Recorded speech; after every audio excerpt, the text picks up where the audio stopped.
gərək bir gün rəmzi olaraq və ilin hər bir günündə müsəlmanlar Fələstindən müdafiə etsinlər. Bu birinci hədəf idi. İkinci hədəfi buydu ki, bir gün müsəlmanlar üçün hamı ortaq bir dəyərin üzərində bir səsli olsunlar. Vahid yumruq olsunlar, eyni sözü desinlər. Bu da ikinci hədəf idi ki, imam bu çağırışın nəticəsində deyirdi. Üçüncü hədəf nə idi? Üçüncü hədəf buydu ki, Qur'andan qaynaqlanır. İmamın özü də buyurur ki, bu hədəf Qur'andan qaynaqlanır. Nədir? O da budur ki, təcavüzkarın, zalimin və o hegemonların qarşısında dayanmaq. Bu, müsəlmanın bir vəzifəsidir, Qur'anın əmridir. Hər yerdə milliyyətindən, dinindən, dilindən, cinsindən asılı olmayaraq, əgər bir kəs təcavüzkardır, zalimdir və birinə zülm eləyirsə, müsəlmanın vəzifəsidir ki, ondan himayət eləsin. Və bunun üçün də bir hədd, sərhəd və hər hansı bir formada fərqlilik nədir? Yoxdur. İmam buyurdu ki, bu məsələ, Fələstin məsələsi bir ərəblərə aid olan məsələ deyil. Düşmən neçə illər çalışdı bu məsələni ərəblərə aid eləsin və nəticə imamın da, İmam Cüməngizin də dediyi kimi o qarnı şişmiş ərəblər də əslən heç vecilərini almırdılar məsələni.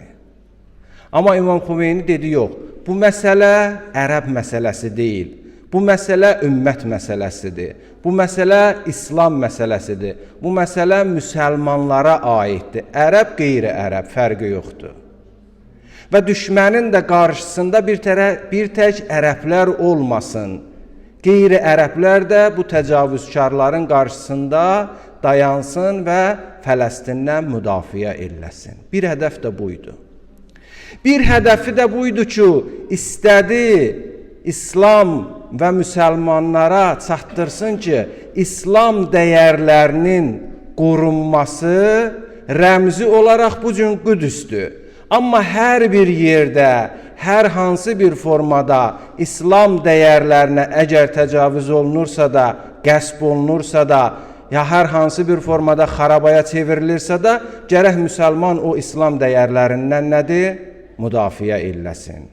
O haqda sözünü desin. Bugün orada Əqsa məscididir və ya həmin müqəddəs, Beytül-Müqəddəs dediyimiz məsciddir. İndi bugün onlar qəsbdədir, onlar qəsb olunubdur, həmən o hegemon güclərin tərəfindən. Bugün biz Qüds üçün deyiriksə da, bu bir dənə rəmzi mənadır Qüds. Amma əslində biz İslam dəyərlərini qorumağa vəzifəliyik və imamın da hədəfi buydu. Bu 3-4 dənə hədəf ki, imam təyin eləyir, onun əsasında çağırışını eləyir və əlhəmdülillah 40 ildir, 40 ildən bir neçə ildə çoxdur ki, həm müsəlman ölkələrində, həm qeyri-müsəlman ölkələrində fərqli şəkillərdə bugün bütün müsəlmanlar bir sözü deyir, ölüm olsun zalimlərə, başda həmən o sehyonistlərə və himayət eləyirlər dualarınla, öz xeyir əməllərindən kimdən? Məzlum Fələstin xalqından. Bugün həmin o hədəf ki, imam təyin eləyir, o hədəfə yetişir ümmət. Amma nəticəsi nədir? Mən nəticəni demək olar ki, 2 gündür üzərində araşdırırdım, deyirdim, biraz necə deyərlər, qəti nəticələr olsun. Olar ki, məsələn, özümüz də görürük. Bəzilərini düşmənin dilindən deyəcəyəm, bəzilərini məzlum Fələstin xalqının dilindən, bəzilərini də müsəlmanların özlərinin dilindən. Ki, bu Qüdüs günü görün, rəhmətlik İmam Xümeyni neçə il bundan qabaq necə bir uzaq görənlik etdi, necə bir dəqiq analiz etdi məsələni və dəqiq hədəfə vurdu.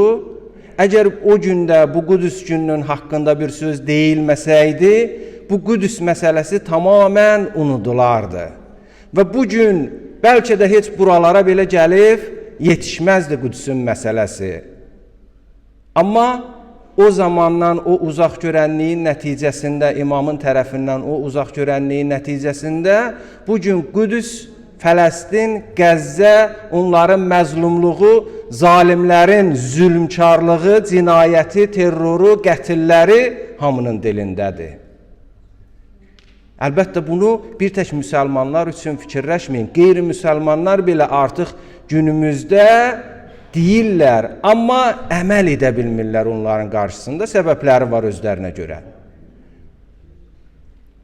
Nəticələrini deyim mən sizə bir misal olaraq. Birinci nəticəsi həmən o ki, himayət deyilirdi.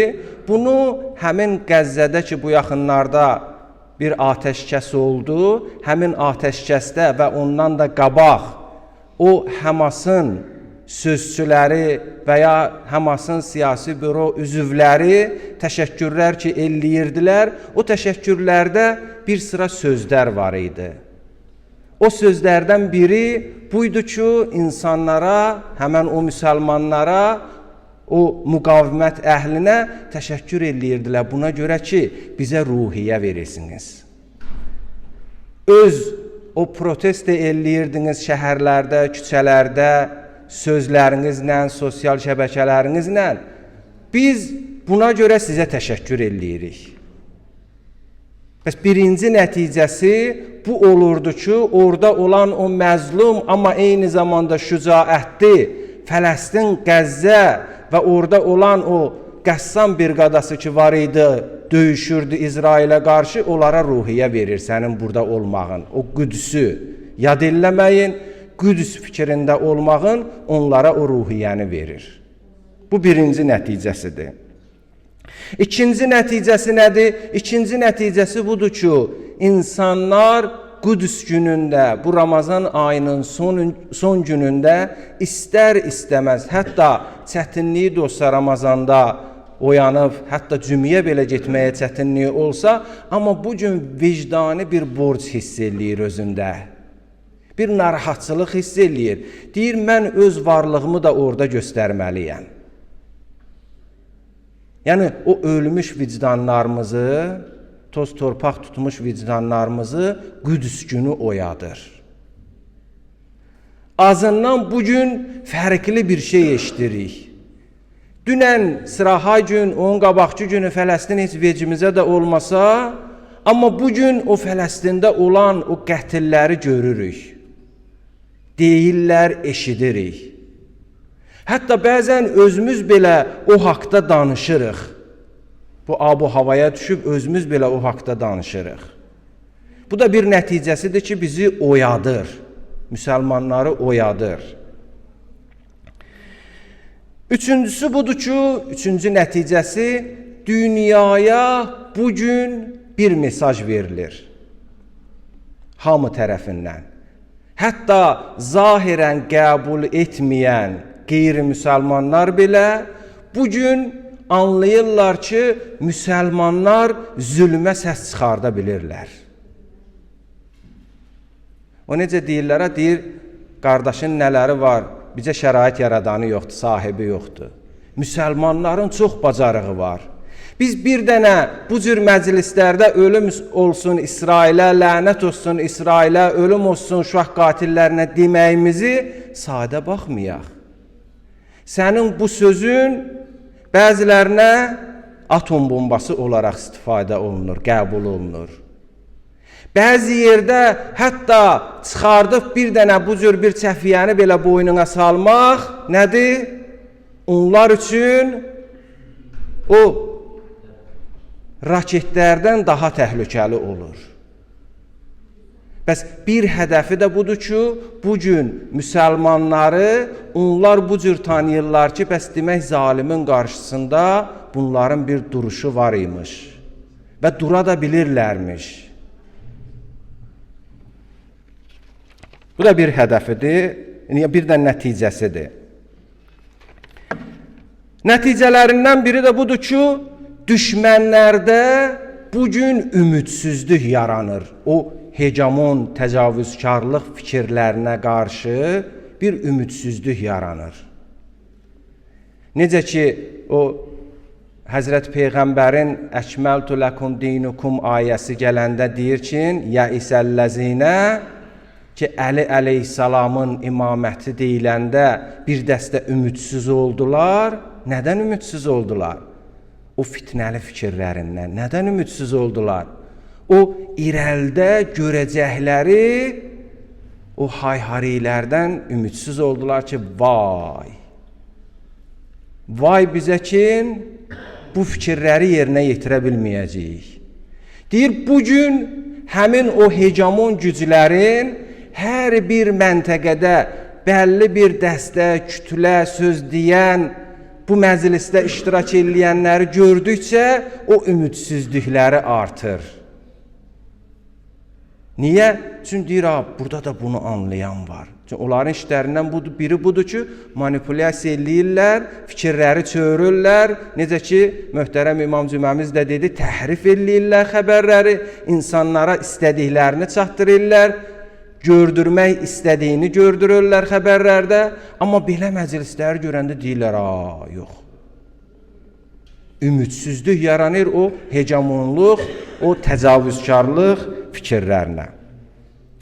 Biri də budur ki, bugün imtahan günüdür. Nəyin imtahanıdır? Bugün iddia edənlər ki var, Fələstinin haqqından müdafiə eləyirik, iddia. Biz haqq tərəfindəyik, iddia. Möhtərəm alimlərimiz, müştəhidlərimiz deyəndə ki, Qüdüs gündə iştirak eləyin və bugün filan gündür, onlardan birini bunu deyirlər ki, bugün İslam ümməti üçün imtahan günüdür. Ki, bildirəsən, haqq tərəfindəsən, yoxsa batil. Fəqət iddiaçısan, yoxsa əməlin də var. Bugün müsəlmanlar seçilirlər. Hərə bir cür seçilir. Hərə bir cür. Yəni, hər kəs öz həddində la yukallifullahu nəfsən illa vus'aha. Sən əlinə silah götürüb gedib Həmasın o Əl-Qəssam briqadasından döyüşən deyilsən. Amma bugün vəzifən nədir? Bugün ən sadə vəzifəmiz onları öz dualarımızda lənətləmək, məzlum Fələstindən himayə eləmək. Ən sadə vəzifəmiz budur. Əlbəttə, böyük bir işdir, amma bizim üçün adi bir şeydir. İkinci vəzifəmiz budur ki, əgər maddi imkanımız çatırsa, onların, o körpələrin qarnının doydurmağına bir köməyimiz olsun, əgər bunu bacarırıqsa. Əgər bunu bacarmırıqsa, o zülümkarın zülmünü 2 nəfər dostumuza, qardaşımıza, ailəmizə, əgər sosial şəbəkəmiz varsa, sosial şəbəkələrdə 2 nəfərə çatdıraq ki, bunlar zalimdir, məzlumdur Fələstin, Qəzzə müsəlmanları. 75 ilə yaxındır, adamlar ayaqyalın döyüşür bunlarla. Və son bir neçə il, təqribən bir il nə qədər, 7 oktyabrdan bu yana da ki, zülmün kulminasiya nöqtəsidir. Son bir həftə 10 gündəki heç nə daha. Günə 500 uşaq ölür. Günə 200 qadın ölür. Günə ailə bir dəfəlik yox olur, yer üzündən silinir. Nəyin nəticəsində? Həmən o təcavüzkarlıqlarının, o zülümkarlıqlarının. Bunları sən çatdıra bilərsən. Mən indi sizə bir istatistikanı deyim, hansı ki bu istatistika həm Birləşmiş Millətlərindir, həm beynəlxalq xaç cəmiyyətinindir, yəni müsəlmanlara aid deyil. Xaricilərindir ki, inamlı olsun. Əlbəttə, həmin Qəzzənin özünün də statistikaları var, bundan biraz aşağı yuxarıdır. Mən onları deyirəm ki, hamı tərəfindən qəbul olunandır. Deyirlər ki, 198 dövlət binası Qəzzədə darmadağın olunubdur. 121 dənə məktəb və universitet darmadağın olunubdur. Yəni yoxdur. 610-dan çox bu statistika həmən orada deyilən yanvarın 4-ünə qədərdir. Əlbəttə yanvarın 4-ündən bu yana yenə yəni atəşkəsə qədərdir. Ondan sonra yenə olubdur. 610-dan çox məscid darmadağın olubdur. 3 dənə kilsə. Kilsəyə belə rəhm eləməyiblər. Və UNESCO-da qeyd olunan tarixi əsər ünvanında, tarixi bina ünvanında qeyd olunan o tarixi qiymətli yerlər, məkanlar 200-dən çox darmadağın olunubdur Qəzzədə. İdman zalları, salonları, stadionlar 34-dən çox darmadağın olunubdur. Və su quyuları, bilirsiniz də orada su İsrail tərəfindən gəlir, istədiyi zaman kəsirlər, açırlar. Ona görə bunlar özləri üçün su quyuları düzəltmişdilər. Bu həmən o Əl-Əqsa tufanından biraz sonra məxsusən su quyularını vurdular ki, güya oradan kanallar vasitəsindən tuneldir, nədir? Həmən vaxtlarda nə qədər vurdular? Ümumiyyətcə 700-dən çox su quyusu darmadağındır.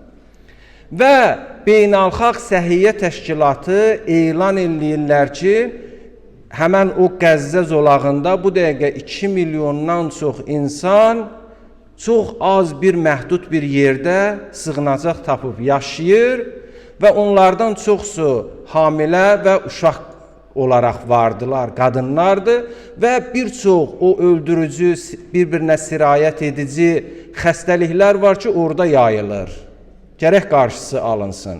Amma əlimiz deyir, çatmır. Yəni, sən bu statistikaları, bu vəhşiliyi neyə bilərsən bugün?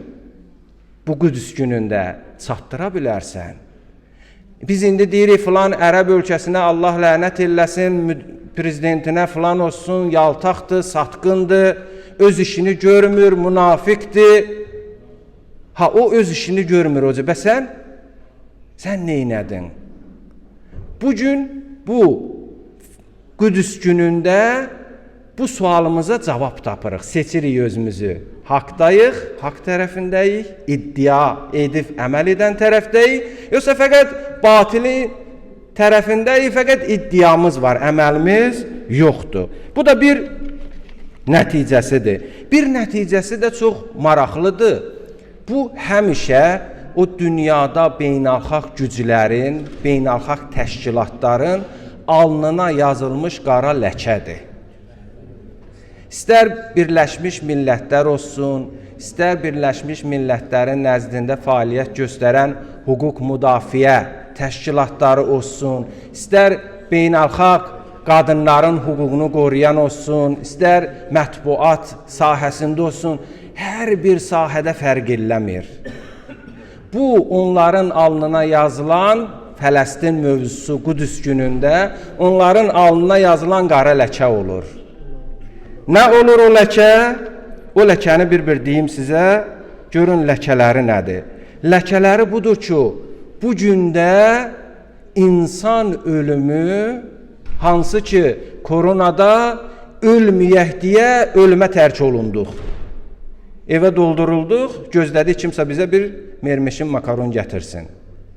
Niyə ölməyək?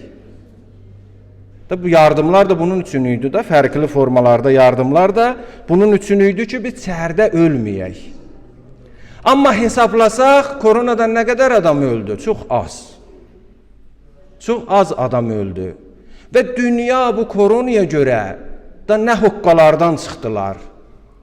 İstər dövlət başçılarından, istər adi cəmaatdan, istər o mənfəətçilər, istər nə bilim kim.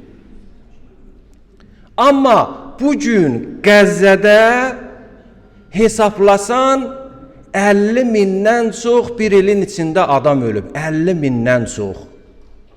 Nə deməkdir? Bu 50 minin içində 70% qadınlar və uşaqlardır. Bu 70%-in içində də 44% uşaqdır, 20 neçə faizi qadındır.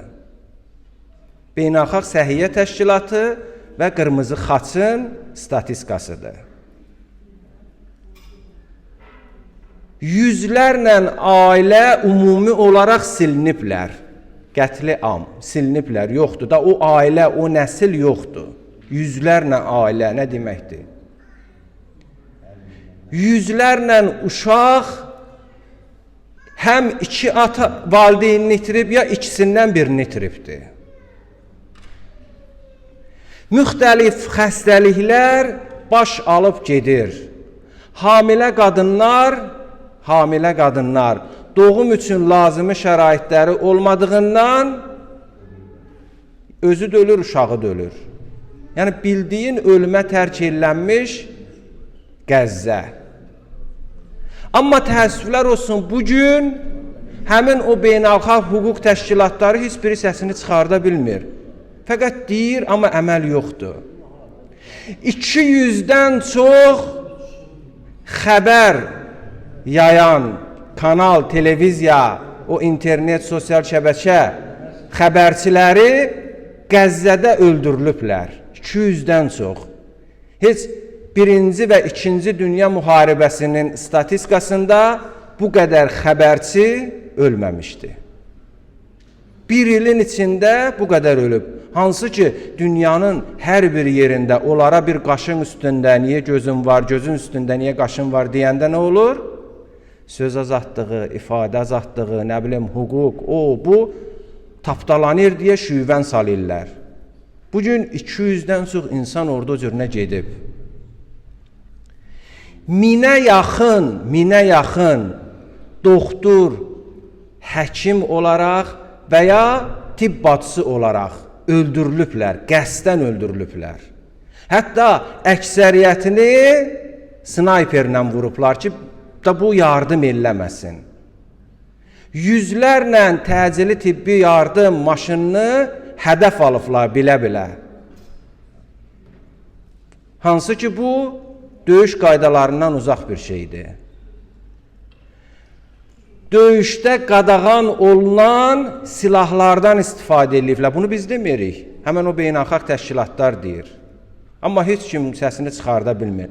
Bugünkü gündə həmin o İsrail, Amerikanın, Fransanın, İngilisin, onun, bunun nədir? Himayəsində həmin bu cinayətlərinə yenə də təəssüflər olsun ki, davam edirlər. O məzlum Fələstin, o şücaətli Fələstin igidləri, anaları dayanır.